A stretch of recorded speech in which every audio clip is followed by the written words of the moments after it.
Sleep or suffer. Kalian pasti udah banyak yang tahu kalau misalkan tidur itu merupakan kebutuhan dasar yang sangat penting untuk kesehatan bagi kita sebagai manusia.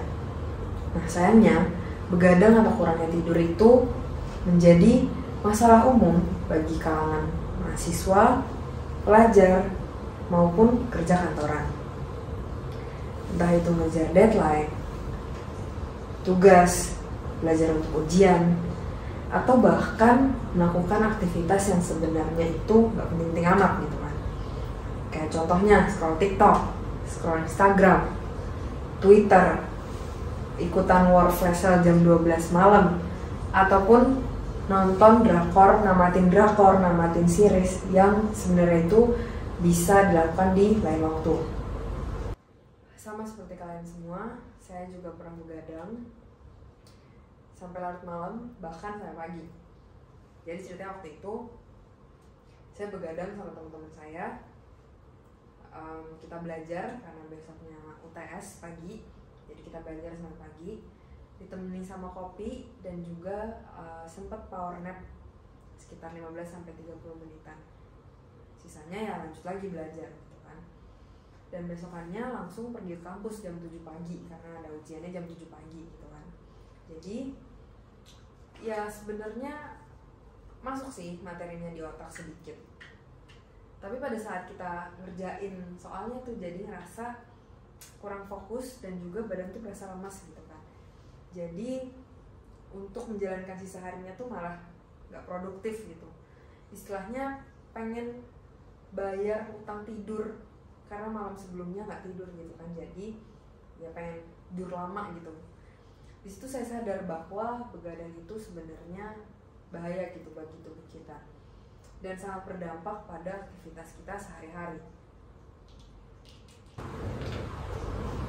Nah, ini beberapa potret saya sama teman-teman saya mengerjakan tugas dan belajar sampai malam, sampai pagi bahkan. Nah, sebelum ke kampus tuh biasanya kita tidur sedikit, power nap dikit gitu kan ya. Teman-teman saya pada power nap 15 menitan, terus kita bangunin, ya kita langsung berangkat ke kampus gitu. Sebenarnya itu cuma satu dari sekian banyak contoh dampak begadang bagi tubuh kita.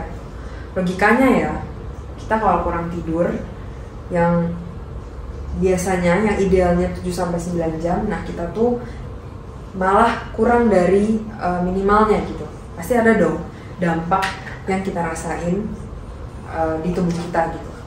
Contohnya, yang pertama itu kurang tidur tuh kita jadi gampang lelah gitu kan, dan penurunan energi. Ini jadi kayak draining lah istilahnya, sehingga untuk menjalankan sisa harinya itu jadi lemas dan gak produktif gitu. Kemudian sistem kekebalan tubuh tuh juga terganggu, jadi kita gampang sakit, gampang flu, batuk, segala macam.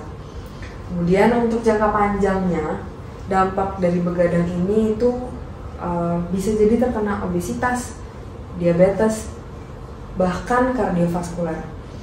Karena kita kan biasanya kalau misalkan begadang itu ditemani sama kopi, rokok, dan segala macamnya gitu kan.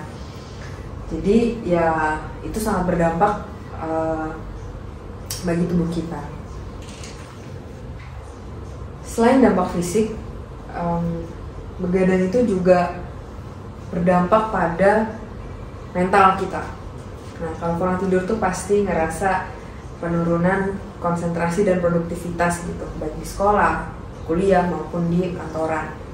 Terus mood kita tuh jadi sering berubah-ubah, jadi gampang kesel, jadi linglung dan bingung karena tidur yang kita nggak penuhi gitu. Bahkan dari perubahan mood tersebut tuh jadi dapat bisa memicu depresi gitu kan.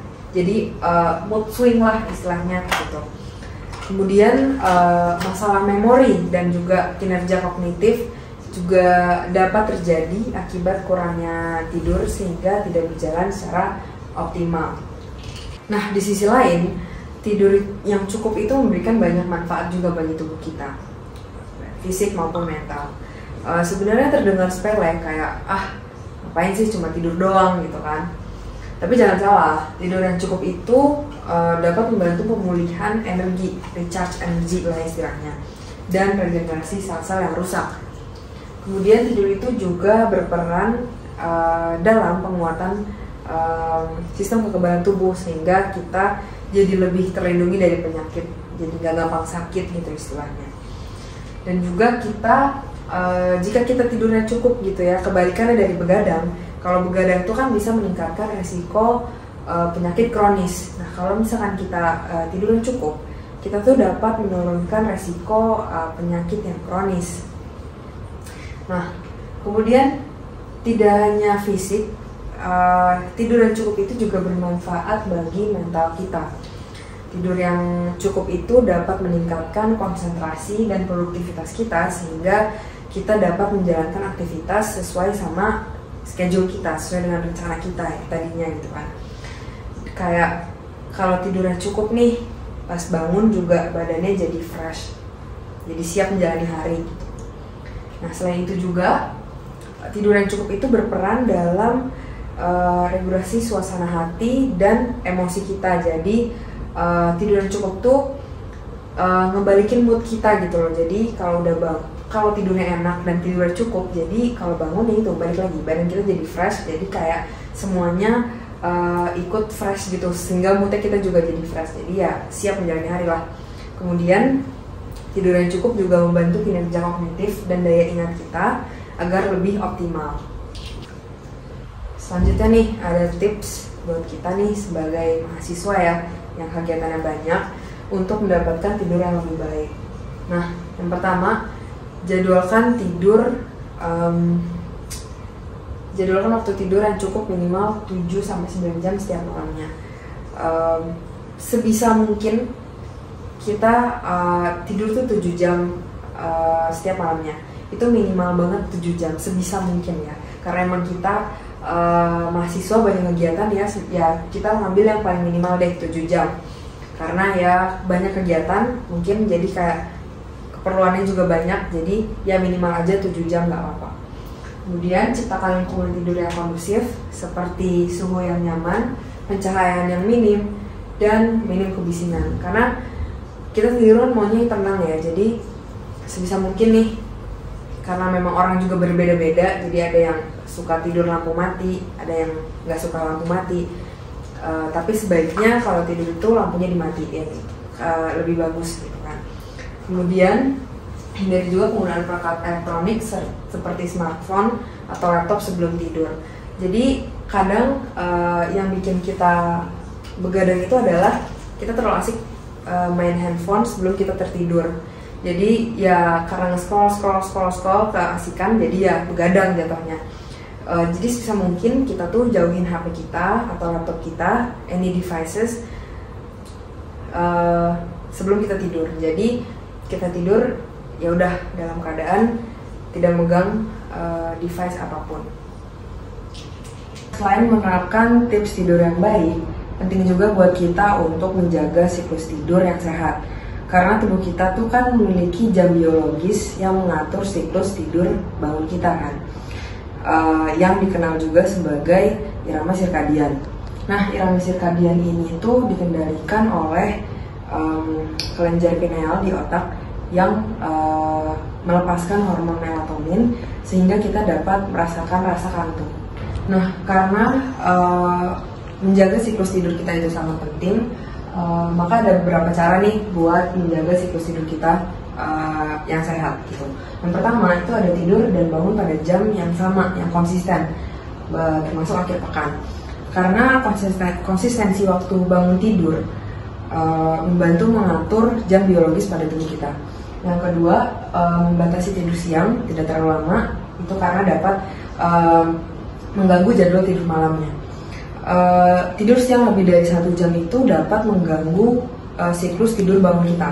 Nah, yang terakhir itu ada menghindari konsumsi kafein dan stimulan terlalu dekat dengan jam tidur. Nah, itu tuh karena dapat mengganggu kualitas dari tidur kita sendiri. Nah, seperti yang udah saya ceritakan tadi, bahwa begadang memiliki dampak bagi fisik dan mental untuk kita, serta tidur yang cukup itu juga memiliki manfaat untuk fisik dan mental kita. Oleh karena itu, mari kita semua mengubah pola tidur kita yang tidak sehat dengan menerapkan beberapa tips yang sudah saya terangkan juga sebelumnya demi kesehatan dan kesejahteraan hidup kita. Saya Larissa Ini Akmal, terima kasih.